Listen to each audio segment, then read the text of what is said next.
ont donné énormément de temps et d'énergie, qui ont permis cette journée, et bien évidemment le professeur Kazour qui a coordonné tout ça aussi.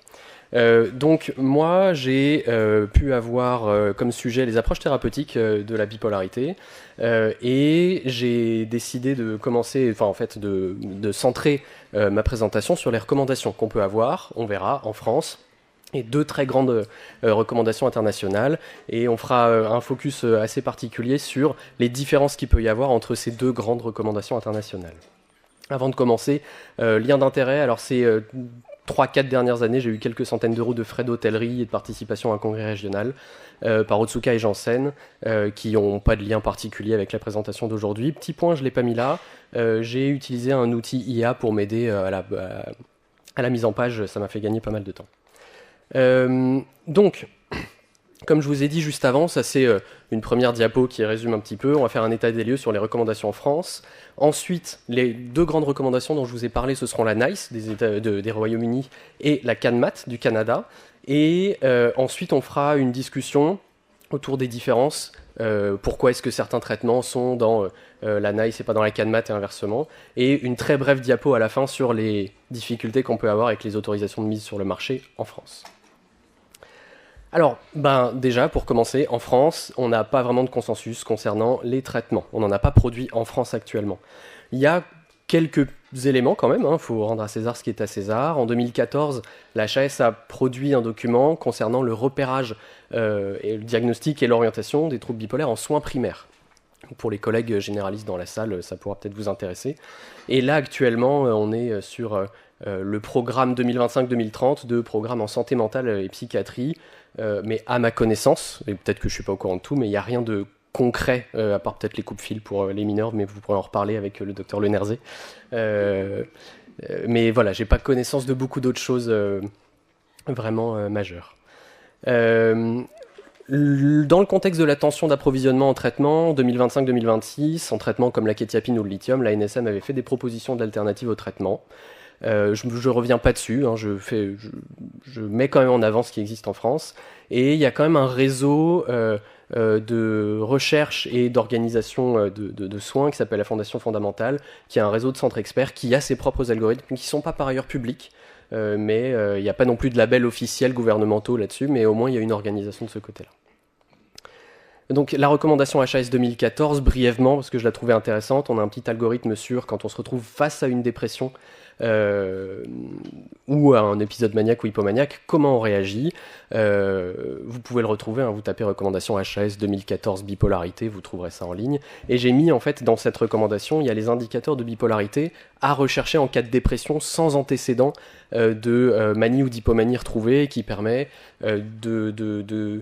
d'avoir un peu plus la puce à l'oreille et d'être un peu plus vigilant sur la question de la bipolarité.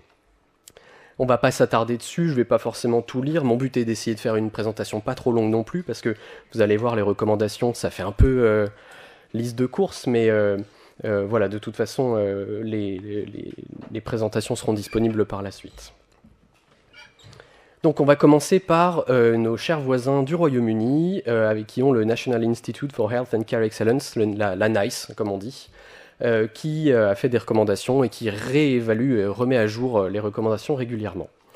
Les principes généraux, parce qu'avant de parler de comment on traite la dépression, la manie et comment on maintient un état de santé et de stabilité du point de vue de l'humeur, il y a des principes généraux et ils mettent en tout premier l'éducation thérapeutique pour maximiser l'adhésion aux soins et au traitement, qui est, comme nos collègues d'Argos 2001, une intervention, un des facteurs modifiables vraiment central.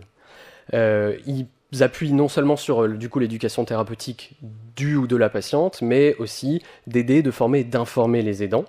En parallèle de ça, et c'est vraiment très connexe, le développement d'un plan de crise, idéalement avec les aidants. Donc pour ceux qui ne savent pas, c'est des espèces de directives anticipées, alors pas dans un contexte de fin de vie, dans un contexte de décompensation de la maladie chronique, qui permet de réfléchir par avance à ce qu'on souhaite pas, quels sont, un plan de crise, quoi. Vous avez entendu plusieurs fois parler aujourd'hui des cycles rapides. Donc petit rappel, cycle rapide, c'est au moins 4 épisodes thymiques par an, tous les 12 mois, quoi. Et c'est plutôt facteur de mauvais pronostics et de mauvaise réponse au traitement. La NICE estime qu'en l'absence de littérature spécifique suffisante, il faut traiter les patients présentant des cycles rapides comme toute autre personne ayant une bipolarité sans cycle rapide. Il rappelle bien évidemment la nécessité d'être particulièrement vigilant sur le risque auto-agressif et suicidaire, mais mon collègue le docteur Leguel vous en a déjà parlé, et la nécessité d'un lien étroit entre les soins primaires et secondaires, d'où l'intérêt de la présentation aussi de la recommandation de la HAS 2014. Une fois qu'on a fait ces principes généraux, comment est-ce qu'il recommande de traiter la manie et l'hypomanie ? Donc, il commence à chaque fois par proposer les interventions, ce qu'ils appellent psychosociales en anglais. Donc là, pour la manie et l'hypomanie, la TCC, les thérapies interpersonnelles ou la thérapie de couple. Et ensuite, ils embrayent directement en disant, s'il y a un antidépresseur, dans le contexte de manie ou d'hypomanie, la recommandation, c'est de l'arrêter. En parallèle de ça, il y a le traitement de la crise en tant que telle. Et donc là, la recommandation qu'ils ont, c'est Aldol, olanzapine, quetiapine, risperidone. Eux, ils mettent pas d'ordre spécifique là-dedans. Si ces traitements-là sont insuffisants ou mal tolérés, on peut changer de l'un à l'autre. Évidemment, il faut vérifier l'observance, il faut vérifier qu'on n'est pas sur quelqu'un qui a un métabolisme rapide ou quoi que ce soit.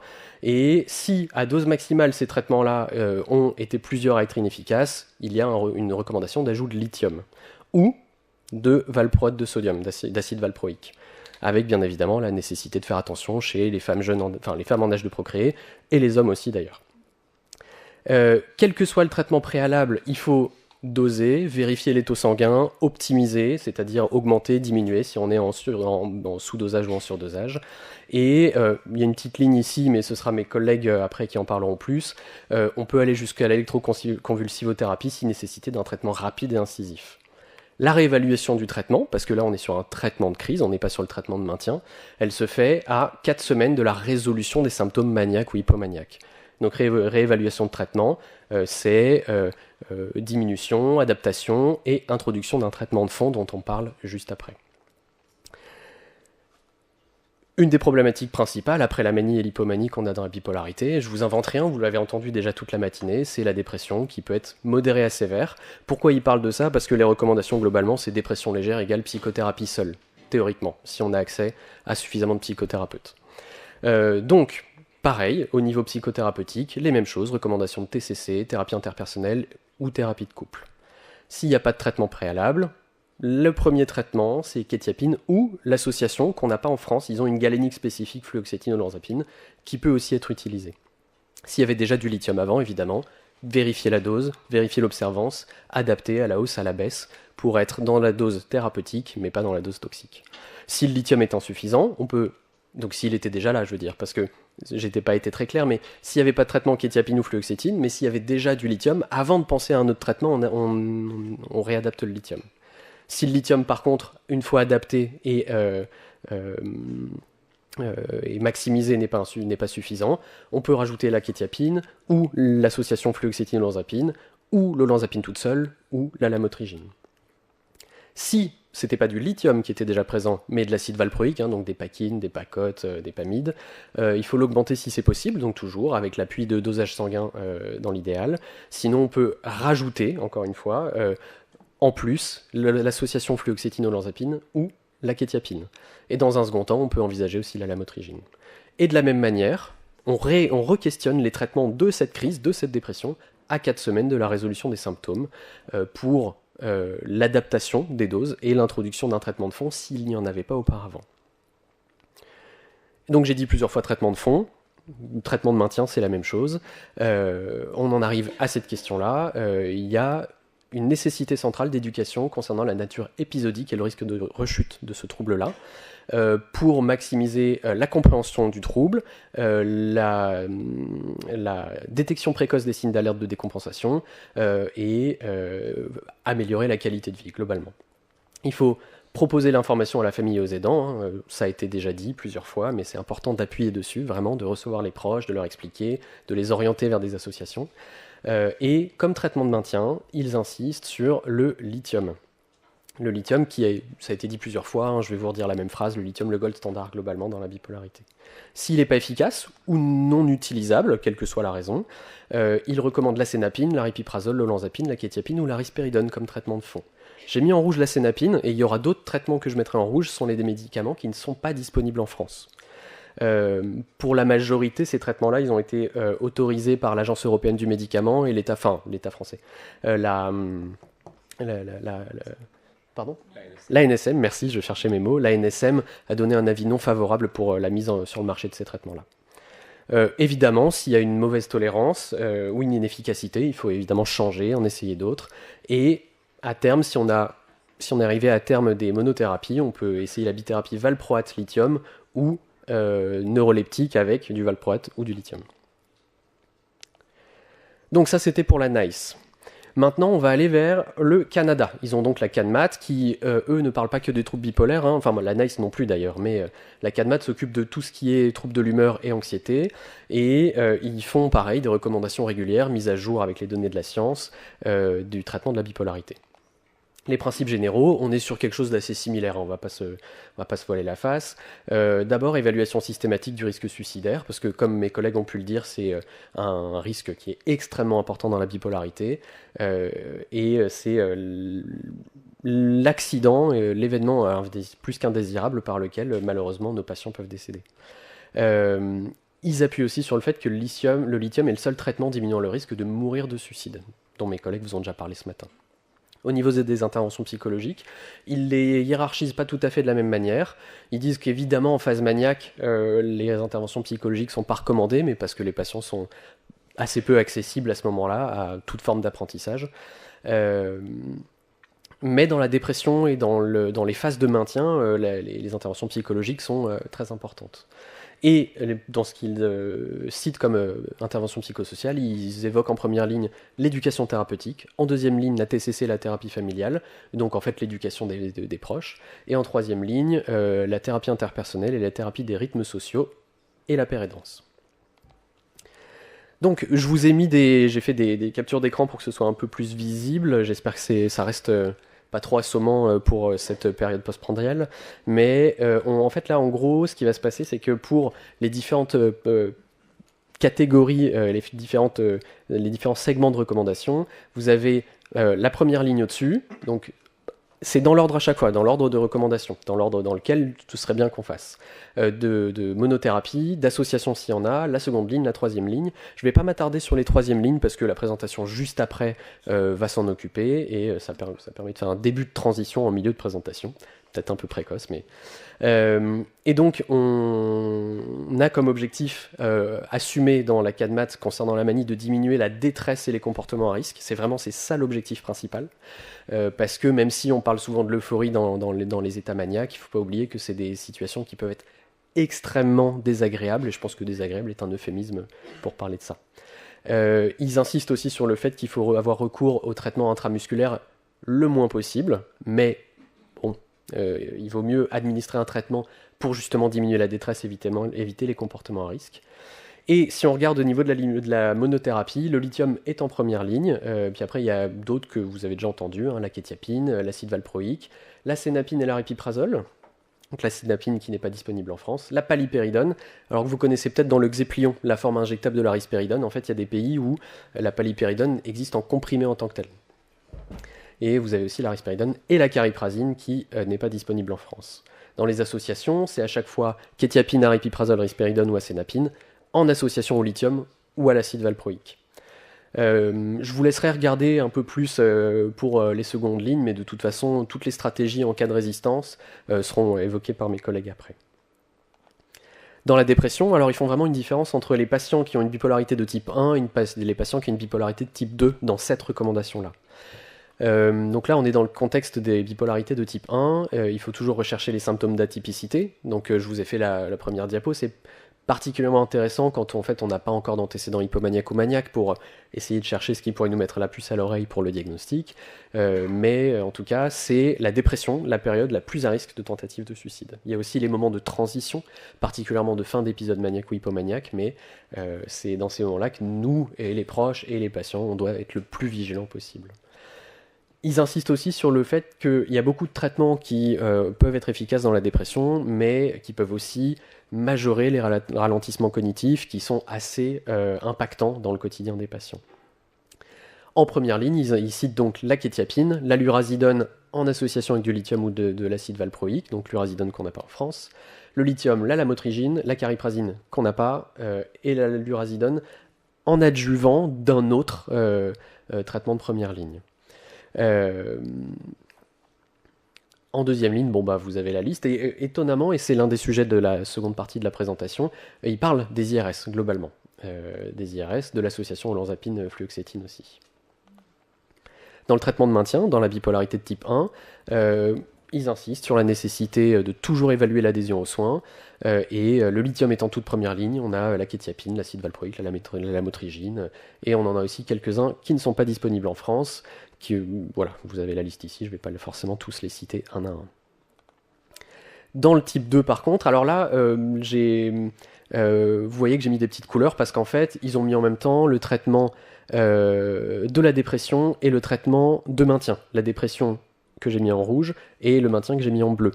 Pourquoi est-ce qu'ils ne parlent pas de la manie? Parce qu'en fait, en gros, ils disent que les hypomanies, il faut les traiter si c'est un peu trop fréquent et un peu trop invalidant, et il faut les traiter selon les recommandations de la manie.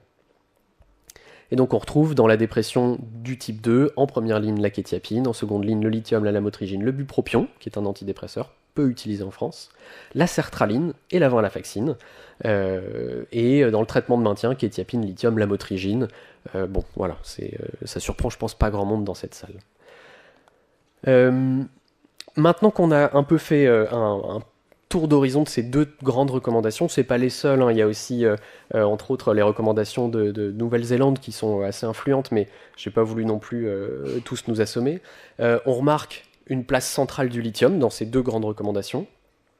Une approche un peu plus dimensionnelle dans la CanMat qui fait une différence entre le traitement du type 1, du type 2 et qui évoque spécifiquement les cycles rapides. Et là je vais faire une auto-transition vers la deuxième partie de ma présentation. La NICE est très conservatrice concernant la question des antidépresseurs. Vous avez remarqué qu'il n'y en a quasiment pas, il y a juste la fluoxétine en association avec l'olanzapine. Alors que la CanMat propose des IRS en adjuvant dans la dépression de type 1, des IRS en monothérapie dans la dépression dite pure, c'est-à-dire non mixte du type 2, et une monothérapie d'IRS en deuxième intention dans le traitement de maintien des bipolarités de type 2, spécifiquement la venlafaxine. Pourquoi est-ce qu'il y a une telle différence? En fait, c'est une question d'interprétation des études et de la littérature. Il y a tout d'abord la question de l'efficacité. Et ça, en fait, il y a des papiers qui vont dans un sens comme dans l'autre. Il y a des méta-analyses qui montrent qu'il n'y a pas d'efficacité en aigu ou dans la phase de rémission et de maintien. Il y en a quelques autres qui montrent que les antidépresseurs plus récents, enfin des études potentiellement plus récentes, qui montrent qu'en adjuvant, ça peut améliorer l'efficacité des traitements de la dépression dans la bipolarité. Et par contre, il y a aussi des choses qui ont été, enfin des papiers qui ont pu montrer que arrêter les antidépresseurs après la rémission semble bénéfique, quel que soit le type de bipolarité. Les études sont pas toutes d'accord entre elles. Il y a des débats dans la communauté scientifique. Ce matin, le docteur Henry disait qu'elle prescrivait des antidépresseurs dans la bipolarité. Il y a en effet d'autres collègues avec des arguments tout aussi convaincants, bien que différents, qui en prescrivent pas du tout. Il y en a qui en prescrivent moins. Mais en tout cas, la littérature n'est pas consensuelle sur ce sujet-là. Il y a bien évidemment avec les antidépresseurs le risque de virage maniaque. Ça, il y a un consensus assez large sur le risque. Par contre, on est tous d'accord sur le fait qu'il existe, mais pas forcément sur la proportion. Parce qu'on voit, je vous ai cité deux études là, comme ça. Il y en a une qui estime que c'est 4% des gens qui ont une bipolarité, qui prennent des antidépresseurs, qui vont faire un virage maniaque. Et il y a d'autres études qui estiment jusqu'à quasiment un patient sur deux. Donc c'est probablement quelque part entre ces deux chiffres-là, et je suis bien incapable de vous dire combien. Mais en tout cas, il existe. Le risque de virage maniaque est beaucoup plus important chez les patients qui présentent des cycles rapides. Encore rappel, c'est au moins 4 épisodes thymiques par an, que ce soit épisode maniaque, hypomaniaque ou dépressif. Et il y a des études récentes qui émettent des doutes sur l'imputabilité des dépressions dans les virages maniaques, qui se basent sur des statistiques très complexes et qui en gros mettent en avant des biais d'indication et de temporalité. Je les ai cités parce que c'est intéressant comme débat. Moi je pense que de toute façon, par principe de précaution, il ne faut pas les prendre comme une preuve irréfutable qu'il n'y a jamais de virage maniaque et que ce n'est pas la faute des antidépresseurs. Il y a un argument de taille qui est beaucoup avancé contre l'utilisation des antidépresseurs dans la dépression des troubles bipolaires, c'est qu'il y a quand même pas mal d'alternatives n'induisant pas ou ayant beaucoup moins de risques de virage. J'ai cité en tout premier la kétiapine, le lithium, la lamotrigine. J'entends chuchoter, je sais pas si c'est à propos potentiellement de la kétiapine, il y a des virages sous kétiapine, ça existe, mais c'est à ma connaissance beaucoup moins fréquent que les virages sous IRS. Il y a une autre question qui est celle de déstabilisation de l'humeur. Alors là, on ne parle pas forcément de virage maniaque, on parle en fait de dysphorie tardive. Donc dysphorie tardive, c'est une humeur qui se dégrade, qui va sur le versant plutôt dépressif, à distance, donc quelques mois, quelques années après l'utilisation d'un antidépresseur. Et certains auteurs estiment que ça n'existe pas dans le trouble bipolaire de type 2. Mais il y a pas mal de case reports, il n'y a pas d'études très larges, mais il y a pas mal de case reports et de partage d'avis cliniques qui parlent de cette problématique d'avis de dysphorie tardive. Je me souviens avoir lu là en préparant cette présentation, en fait un psychiatre qui parlait d'une patiente qui avait un diagnostic de trouble bipolaire, alors je ne sais plus quel type, qui avait été stable pendant des années sous IRS et qui du jour au lendemain, après 7 ans de stabilité, s'est retrouvé sur une anxiété massive, sans aucun facteur déclenchant, et plus aucun antidépresseur n'a marché après. Et en fait, c'est ça globalement, la question de la déstabilisation de l'humeur, ce que rapportent certains de nos collègues. C'est une perte d'efficacité et une impossibilité de restabiliser avec les mêmes traitements, et d'ailleurs, dans la majorité des cas, avec d'autres antidépresseurs.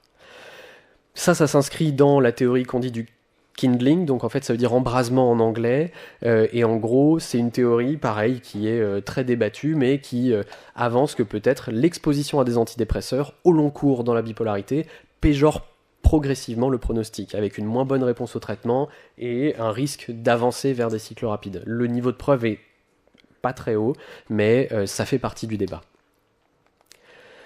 Bon, après en pratique, si vous êtes face à un ou une patiente qui a un trouble bipolaire et qui va bien et qui prend des antidépresseurs, qu'est-ce qu'il faut faire ? En gros, si vous êtes face à un patient qui est en cycle rapide, il vaut mieux l'arrêter. Il y a des études qui ont pu montrer que même dans ce genre de cas, il n'y a normalement pas d'aggravation de la maladie à l'arrêt. Il faut bien évidemment prendre en compte le syndrome de discontinuation, le rebond sérotoninergique qui peut être très désagréable, mais qui n'équivaut pas à une décompensation de la maladie. Donc, si par contre votre patient va bien, qu'il est stable ou elle est stable avec l'antidépresseur, eh ben, on pourrait argumenter que ça vaut la peine de le laisser et de surveiller. Donc, en résumé, globalement, les antidépresseurs semblent mieux tolérés selon la littérature dans le type 2 que dans le type 1. Ils peuvent être utiles en aigu, idéalement, comme l'ont dit mes collègues, sous couvert de thymorégulateurs, mais la littérature n'est pas forcément tout à fait consensuelle là-dessus. Et par contre, il y a pas mal d'arguments contre le bénéfice qu'on peut en tirer en le maintenant au long cours. En résumé, en fait, la CanMat cherche des bénéfices possibles pour chaque patient de manière individuelle, qui accepte des faibles risques à titre individuel, alors que la NICE, elle, cherche plutôt une minimisation du risque pour la population de manière générale, en ne recommandant pas l'utilisation des antidépresseurs. Un petit point, promis, au début, sur l'AMM en France. En fait, on a un certain nombre de médicaments qui sont disponibles en France, mais les autorisations de mise sur le marché, qui conditionnent le remboursement pour le patient, ne suivent pas les recommandations scientifiques. Dans la dépression bipolaire, on n'a que la kétiapine qui a l'AMM. C'est-à-dire que, en théorie, si je prescris du lithium en monothérapie dans un contexte de dépression bipolaire, le patient ne serait pas remboursé. La lamotrigine n'a pas l'AMM dans le traitement de maintien, dans le traitement préventif. Le bupropion qui est utilisé, qui est recommandé par la CanMat, n'a pas l'AMM que pour le sevrage de tabac, et même dans cet AMM n'est pas remboursé. Et le lithium n'a pas l'AMM en curatif, donc en fait en traitement en aigu de la dépression. Bon, après, la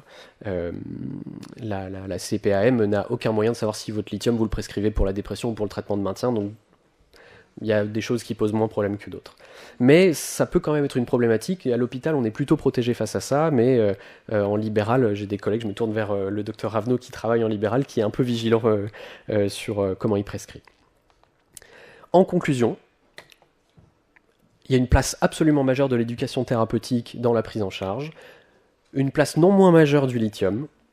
On a une littérature contrastée concernant les antidépresseurs, vous trouverez des écoles assez différentes. Ici à Angers, nous on nous enseigne plutôt à être prudent, mais Voilà, il faut quand même nuancer au vu de la littérature internationale. Et comme vous avez pu voir, il y a deux approches différentes. La maximisation des bénéfices à court terme au niveau individuel qu'on retrouve dans la CADMAT avec l'utilisation un peu plus large des antidépresseurs et un principe de précaution populationnelle dans la NICE qui recommande plutôt d'éviter les antidépresseurs. Je vous remercie pour votre attention.